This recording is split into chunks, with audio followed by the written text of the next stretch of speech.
If you like to make your NFL games a little bit more interesting, you've come to the right place. It's the Even Money Podcast with Ross Tucker and Steve Fezzik. Yeah, Vegas, baby, Vegas. It is the Even Money Podcast. We are, of course, presented by DraftKings.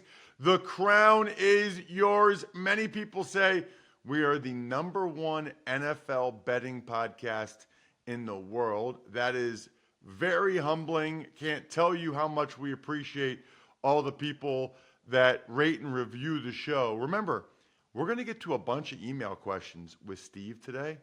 If you ever want to get a question to Steve, you can either rate and review the show and send it to me, ross@rosstucker.com, or you can become a patron, patreon.com/rtmedia, or take advantage of any of our sponsors, especially using the code at DraftKings.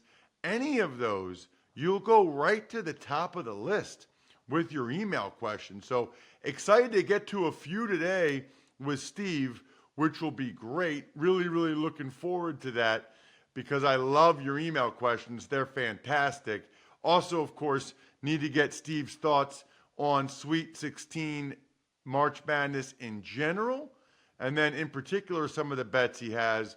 We'll find out if he has any more MLB bets after his Dodgers bet last week, and potentially get into some NFL news as the show rolls along as well. The Steve I reference is Steve Fezzik, and only Steve Fezzik at Fezzik Sports.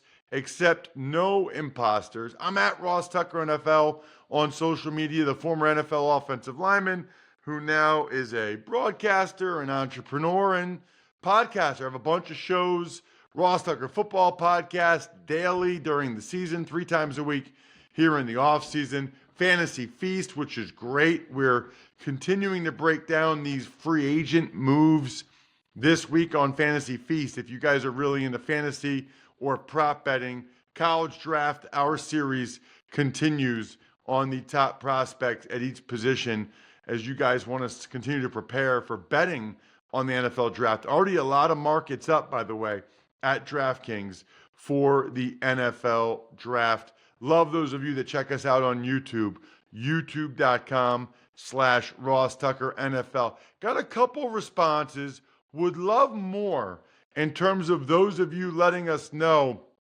how you would feel about Steve and I doing 2 episodes a week or one longer episode during the NFL season. Basically, it would just be us fleshing out each game a little bit longer than we do. Sometimes we have to hustle through it pretty darn quickly. So that's what it would be, is fleshing out, those games a little bit more in terms of diving into what we think, maybe even some individual bets, prop bets for those games. All right, Steve, last week we talked a lot. We got your thoughts on Daniel Jones and Russell Wilson versus Aaron Rodgers, as well as your Dodgers to have the best record in the National League bet, which was very interesting.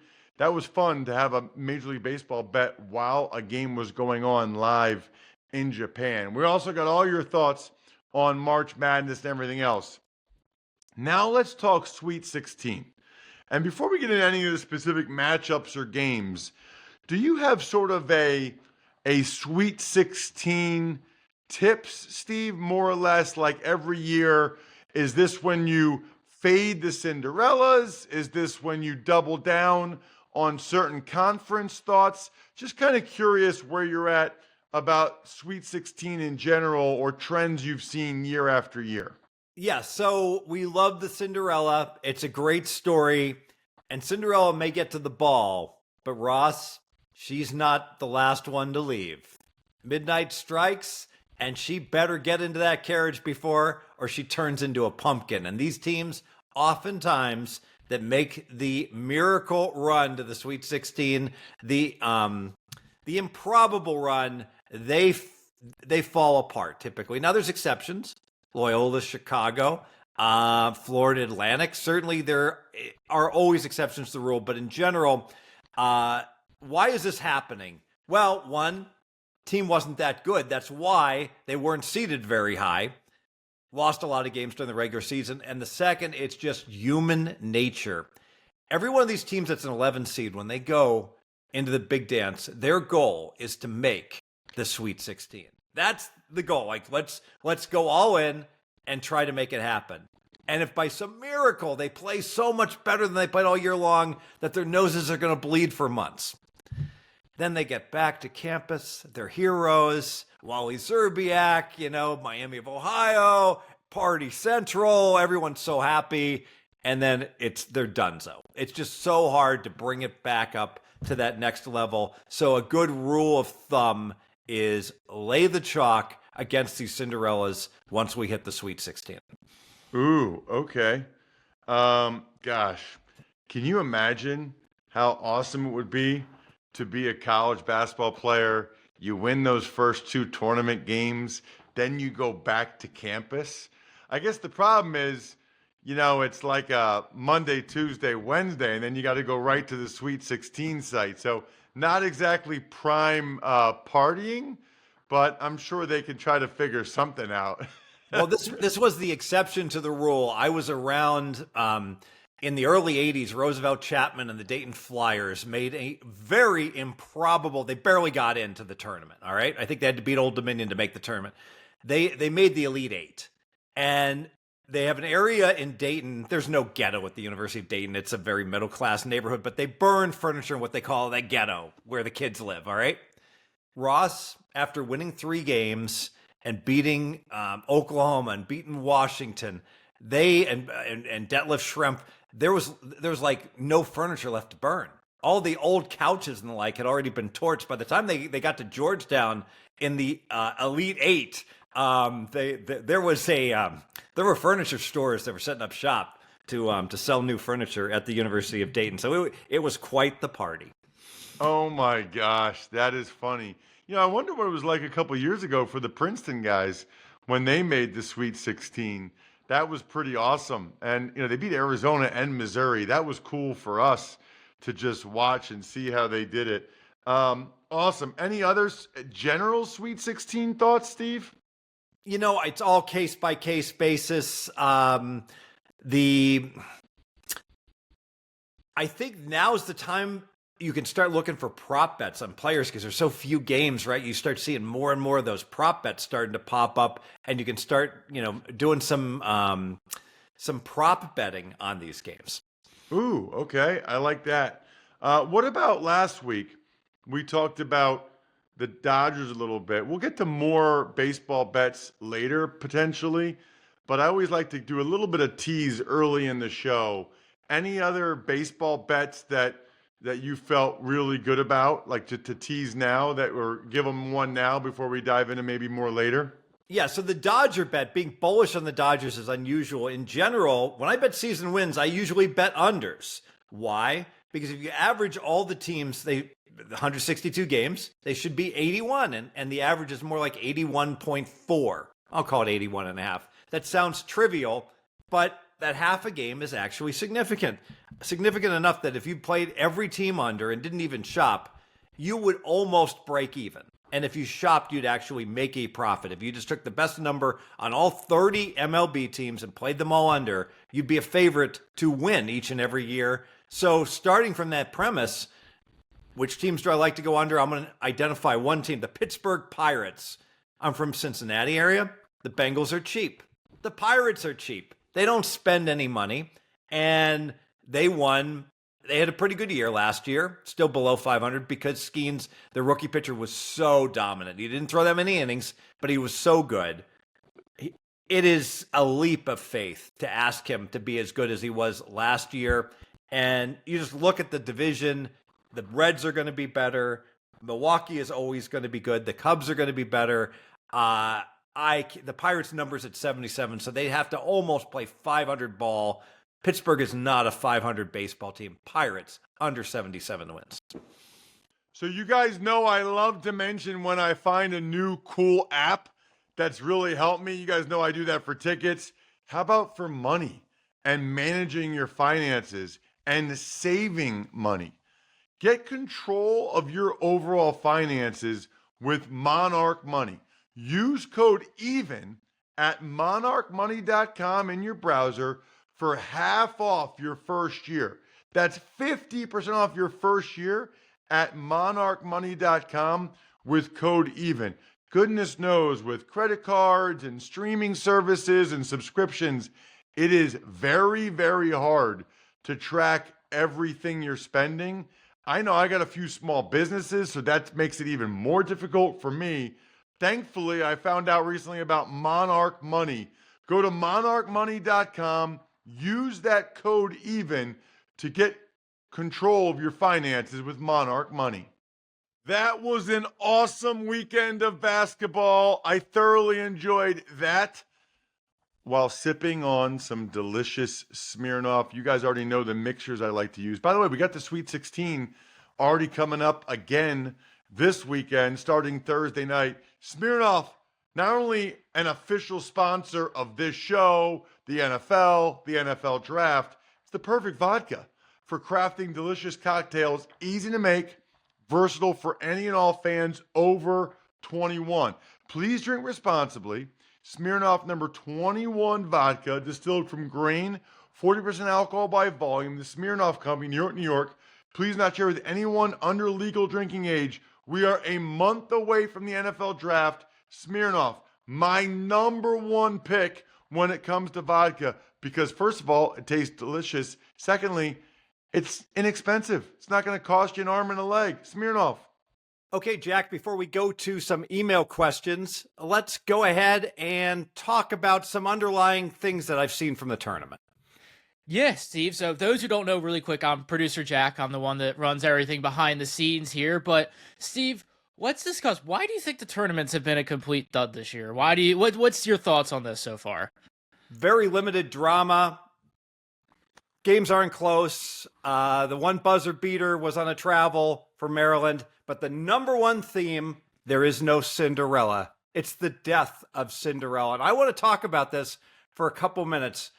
The tournament is all about having a Cinderella. So how did the tournament get so popular? 1979. Some of you may not remember that. Indiana State. Yes, they were a number one seed, but it was Indiana State, Larry Bird, all the way to the finals against Michigan State, 2 seed, and Magic Johnson. And then go to the early 80s, and the magic of the Cinderellas. NC State barely got into the tournament. Yes, they were a 6 seed. They run it all the way, close games, exciting. And then Villanova, as an 8 seed, almost loses in the first round at the pit that is the University of Dayton Arena, goes on and runs the table. Just tremendous stuff, and it continues year after year. Runs Florida Gulf Coast, Florida Atlantic just last year, George Mason. This defines communities, Loyola, teams that stay together for 4 years. And unfortunately, with NIL and with the way that the world is changing, I don't think we're going to see that. It defines communities. There's teams like the University of Dayton that still talk about the times that they ran to the Elite Eight. And I don't know if programs like that are ever going to be, able to rise to a high enough power that they're going to be able to do it going forward. I'll go all the way back to, you look at movies.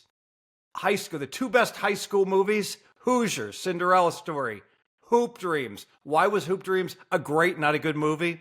The unexpected run in the playoffs in Illinois, beating a 26-1 King team was like the highlight of the movie, many felt. So I don't know if we're ever going to get it back, but I can tell you this, when Loyola made that run with their seniors to the Final Four, that was beautiful. They took on the champs straight up and played them straight up all the way into the Final Four. I don't know if we're going to see it again.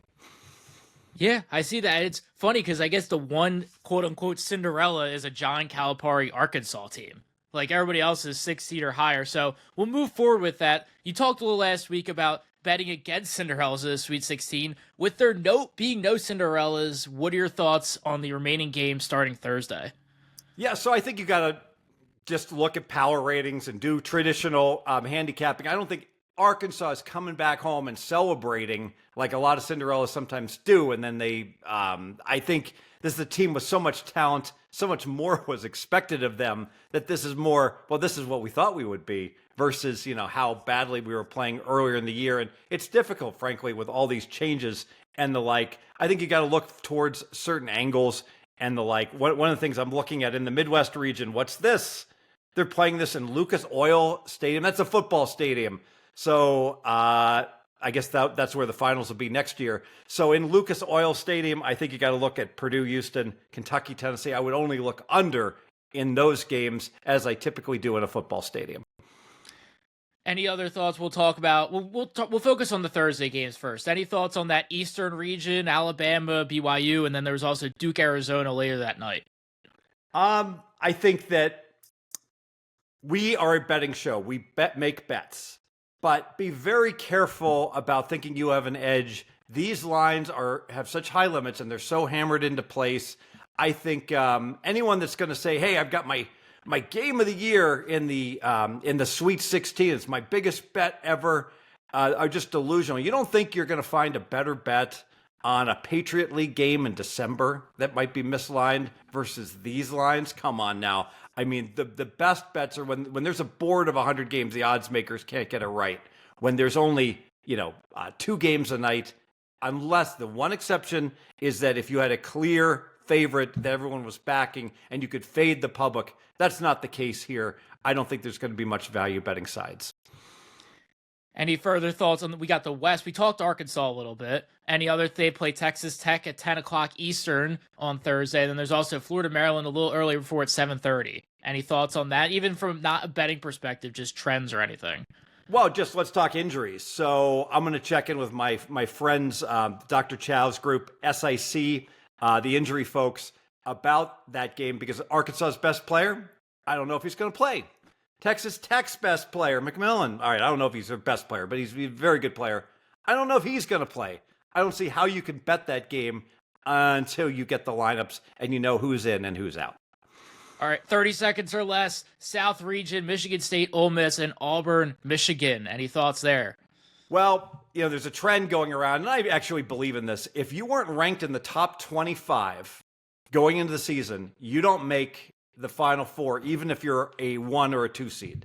And 2 teams applied. This goes back to 1985. And the idea is that, hey, you weren't supposed to be talented, so you don't belong and maybe overachieve, but you're not going to get there. So St. John's and Michigan State both applied. St. John's is gone. Michigan State now. 40 teams have tried it. They're 0-40. There's only 2 games left. I don't think you can back Michigan State.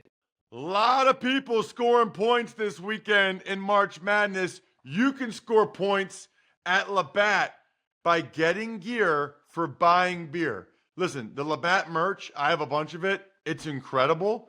And you can get it just by snapping a photo of your receipt, uploading it instantly to rack up points for exclusive merch. Any store, any bar, stadium, doesn't matter.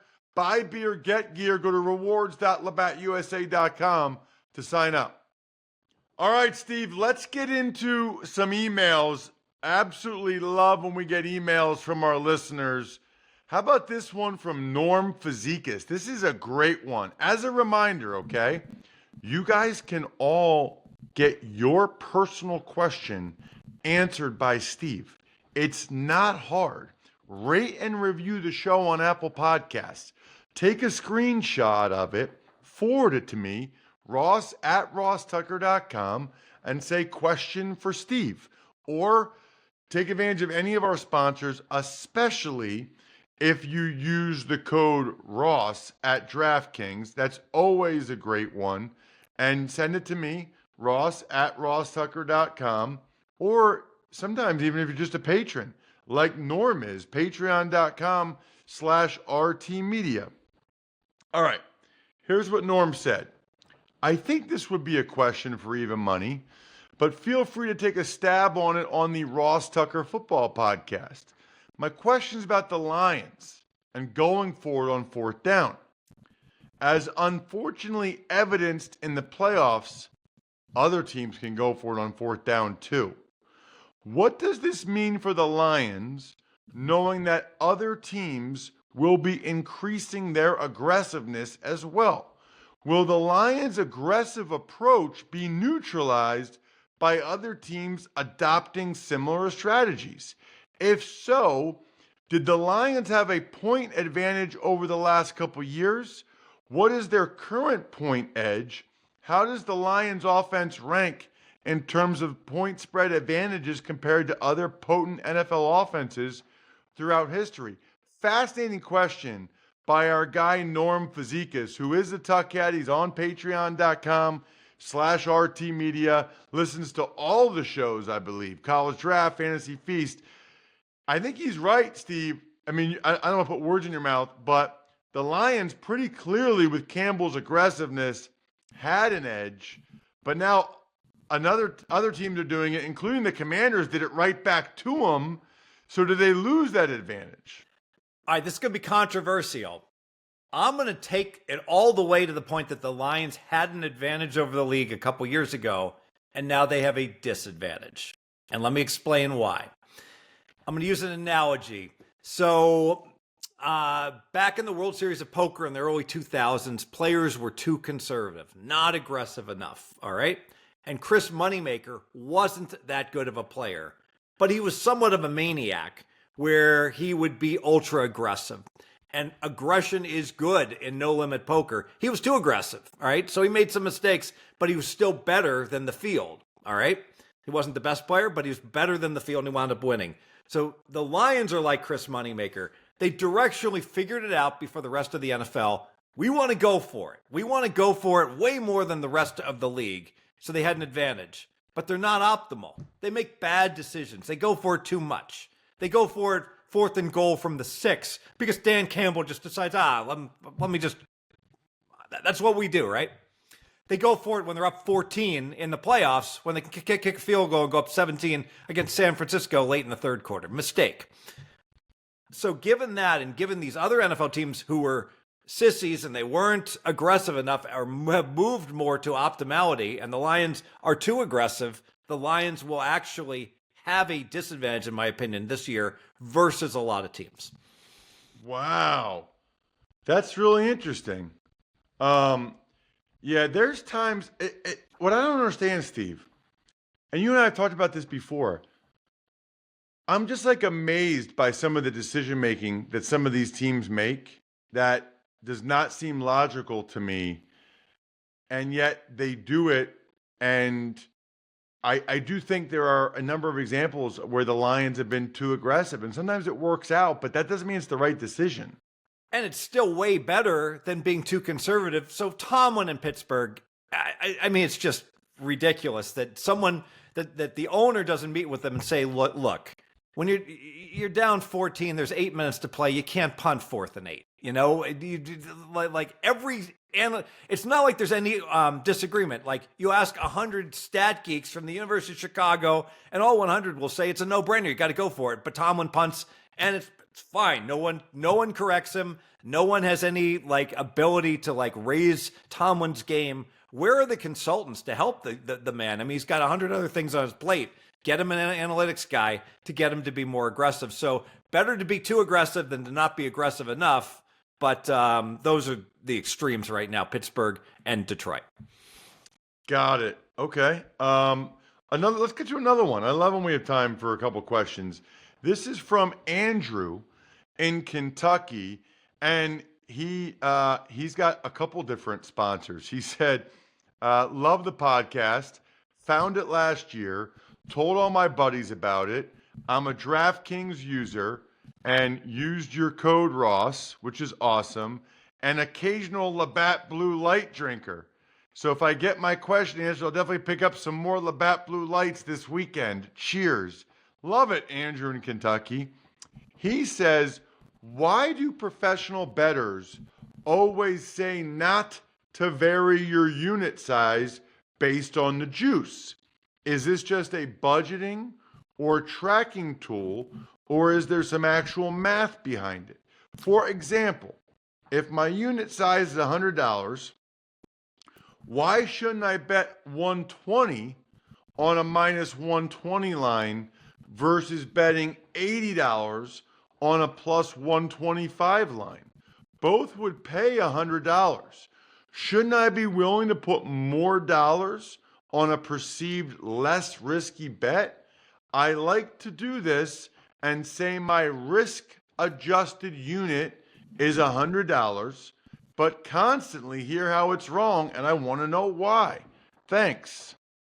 Wow, what a great question. Now, it's interesting. Andrew's in Kentucky, and my dad told me about a business meeting he once had deep in the South, and they spoke with a thick Southern accent. And then he realized that the fellow asking him all these questions was like a genius, all right? And it was disguised by the accent. So, Andrew, spot on question. Pros actually, the good pros do bet based upon exactly what you described. So if our normal bet size, now we vary our bet size. If we love a bet, we might bet, 3,000 on it. If we just like a bet, we might bet 1,000 on it. So bet 1,100 to win 1,000. That's a $2,100 swing, whether we win or lose. Let's say we're betting, I'm going to use an extreme example, a minus 300 favorite. All right. Well, I'm used to having a $2,000 swing. So now I'm going to risk 1,500 to win 500. Again, a $2,000 swing. Let's say I have a 3-1 underdog. I'm not betting 1,000 to win 3,000. I'm personally betting 500 to win 1,500. So you see, basically every game, win or lose, end of the day, has a $2,000 swing. So exactly what you advocated. That's how I personally bet. So great job, Andrew. Ooh, okay. So Andrew was right. Yes. Well, there are pros that disagree with me, but I agree with them 100%. Ooh, absolutely love it. Fantastic stuff, Andrew. Fantastic stuff by you as well, Steve. Very much looking forward to next week's episode. We'll have the final four to break down, which will always be fun. Plus, there will be more NFL news. We'll start to dive a little bit more into some of Steve's thoughts on the NBA, which is great as well. We'll see what kind of start some of these baseball bets get off to. Check him out on social media at Fezzik Sports. He's the man. I'm at Ross Tucker NFL. We are at Ross Tucker Pod. You can always check us out, youtube.com/Ross Tucker NFL. And by the way, keep those emails coming. Whether you rate and review the show or you take advantage of a sponsor like Ross at DraftKings, send it to me, Ross at RossTucker.com, so we have more questions for Steve. We get to a lot of those in the off season. Love doing that. And email me your thoughts on the 2 episodes or at least one longer episode during the season. Trying to get as much feedback from you guys as possible. Ross at RossTucker.com. Other than that, good luck, everybody. Hope you guys win some money. Thanks for tuning in to Even Money.